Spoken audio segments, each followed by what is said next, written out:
You know, with Avengers Doomsday coming out, I don't know if you noticed, Rob, there's a few people in it. Really? Yeah. You got a couple of people. Do we know who the Avengers actually are this time? I don't know. Not yet. We're getting there. Okay. We're getting there. But, I mean, if we go over and take a look at this list, these are the people that we know are in the movie.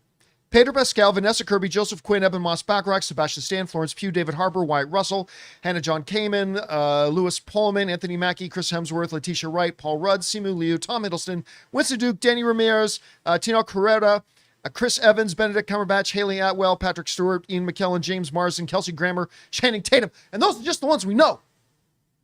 That is a hell of a payroll. That's a lot of money right there. but it's also a lot of people. And one of the, questions and concerns people have had, understandably so, about the upcoming Avengers Doomsday is that there's so many people, it's just going to be a lot of cameos. Just going to be a lot of people sticking their head in for a second and then they're gone. They're not really going to have much to do. Well, one of the stars of the film, the aforementioned Louis Pullman, who plays Sentry, he was interviewed recently, and he's kind of saying, it's not a cameo fest. Everybody in this movie has a significant moment. He certainly does. Well, we know he does. So let's get over here and read some of this. In a new interview with Esquire, Sentry actor Louis Pullman gave a new update on the Phase 6 team-up film and its handling of cameos, both known to the public and yet to be revealed. The star shared, "It's going back to the serum of the human archetypes that our art is built off of." Well, that means nothing. So, but what else is he going to say? He goes on to say things like, while the Avengers Doomsday cast is packed with characters, Pullman stressed that the upcoming Marvel entry will not just be a cameo fest, saying, every character has their moment that builds the dimensions of them. He continued, the Russo brothers did that so well, they do not want anyone just sitting in the background.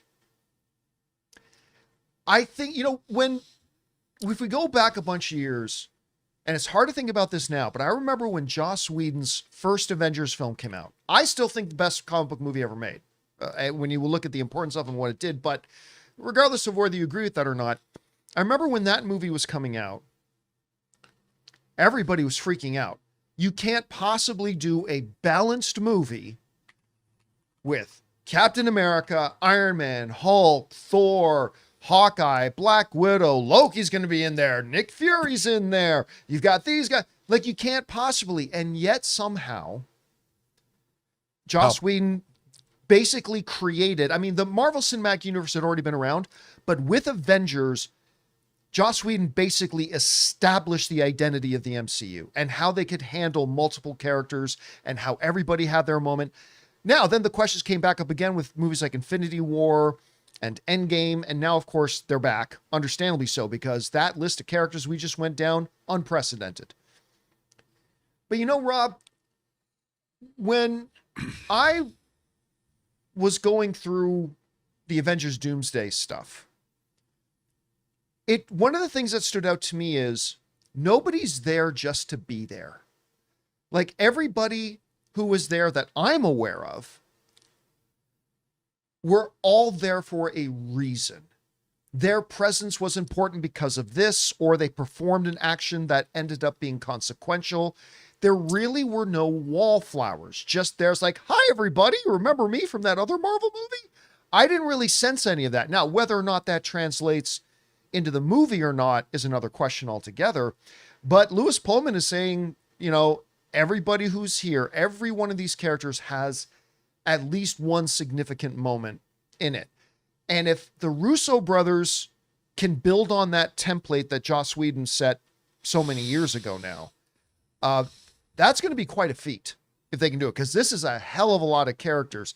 Guys, we want to take a second to thank a sponsor of today's video, BetterHelp. You know, March is a time when we celebrate the women in our lives and recognize everything they carry every single day. Women often take on a lot, and sometimes their own well-being gets pushed to the side. And it's a great reminder of how much women give to the people in their lives. So this month is a great time to pause and reflect on the roles that you carry and the pressures that can come with them. Therapy can be a helpful space to work through those challenges, create balances, and set healthy boundaries so you can take care of yourself too. And that's where BetterHelp comes in. BetterHelp connects people with licensed therapists who follow a strict code of conduct. With over 30,000 therapists and more than 6 million people served worldwide, BetterHelp has an average rating of 4.9 out of 5 for live sessions based on 1.7 million client reviews. They also match you with a therapist based on a short questionnaire, and if your first match isn't the right fit, you can switch to another from their recommendations. Your emotional well-being matters. Find support and feel lighter in therapy. Sign up and get 10% off at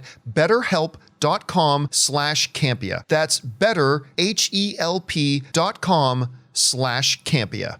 So Rob, you read these comments that Lewis Pullman is mentioning. Do you think he's right? Does that kind of resonate with the stuff that you know? I don't know. What do you think?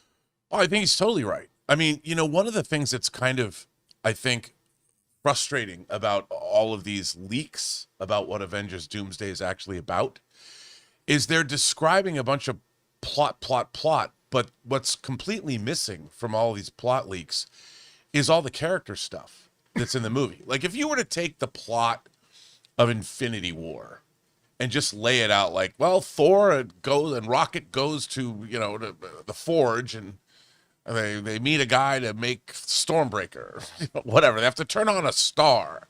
I mean, it would sound a little goofy. And I think that the key to all 4 previous Avengers movies, yeah, they've got great stuff happening, but it's all the character stuff. What makes the movies really fun to watch is watching these characters relate to one another. You know, like that scene when Captain America is talking to the veterans. You know, it's just a little scene, but it's such a great moment in the film. But if anybody was talking about the plot of Avengers Infinity War, or that's actually an Endgame, nobody would talk about that. You know, it would not show up in a plot synopsis. And like the scene where Captain America sits down with Black Widow, and they have a conversation, and she sits down and he sits down with her and talks about whales. Such a great scene. Totally a great scene. And that's what makes those movies so great. So, you know, you can know what machinations are happening, but you don't really get a sense of how resonant these movies really are for audiences, or why people go, or why they've been so successful. And I think that's what's really been, I mean, if you read these plot outlines and all these spoiler leaks, they don't get into any of that. Like, they couldn't tell you what all these characters are actually doing. I mean, they kind of made mistakes anyway about who's doing what. And I think one of the great things about this film is all the character interplay. That's what makes it worth. And there's a lot of great stuff. A lot of great stuff, I think, that people are really going to... I know I can see people going, hey, Robert, that's just the Marvel shield. No, but I mean, I love the Avengers movies. And I am really excited for this one. And part of the reason is because I love seeing these characters interact with one another. They're great to watch. And I think what Pullman is saying is absolutely spot on. I mean, like I've always said, in Age of Ultron, I would watch a whole movie at that party. You know, they got the scene when everyone's trying to pick it. I mean, if you made My Dinner with the Avengers and they were just sitting around. Focused on that one after party. And make a 2-hour, it's just that party for 2 hours. Can you imagine like a Clue adaptation? And they're at a party and it's a murder mystery? I mean, I would totally watch that because those actors are so great. And you know that they probably do a lot of improv, or they because those movies are very iterative. You know, even from the first Iron Man, they were rewriting scenes the day of. So I'm sure that there is some amazing, they probably have enormous amounts of ad-libbing or riffing. Sure, they got a script, but when those actors get together, they know their characters so well that I'm sure they've come up with some gold. And I would watch, if nothing happened in this movie, but these characters just sat around and talked, I'd watch it. Well, you know, somebody in the live chat just mentioned something that reminds me of something I said before, which is this. the airport scene in Civil War, Thor arriving in Wakanda in Infinity War, Yeah. Shang-Chi on the bus scene. These things make Marvel movies fun. The conversation between Natasha and Steve in the Avengers headquarters, the conversation between Rocket and Thor on the ship, the conversation, the heart-to-heart that happens in the first Ant-Man between Scott and his daughter. Those other things make the Marvel movies fun. But these things are what make Marvel movies great. Yeah. When they're done right and when they are fused in together well. And if Lewis Pullman is right and says everybody's got a moment in these things and every character can bring the weight of who they are to the movie, we could be in for something really special. Anyway, guys, question is for you. What do you think about this? I know a lot of people are worried, understandably so, when you look at that cast list, that, Avengers Doomsday could just be a big cameo orgy. But Lewis Pullman is saying, no, you're going to see that everybody is used really well. We'll have to wait and see. Whatever you guys think about it, jump down to the comment section below and let us know your thoughts. I'd watch. Hey guys, thanks so much for watching this video. Make sure you like the video, leave a comment, and subscribe to our channel. And don't forget, we have a daily podcast called the John Campea Show podcast, available on Apple Podcasts, Spotify, or your favorite podcasting app of choice. Go and subscribe to it today so it'll be there when you need it.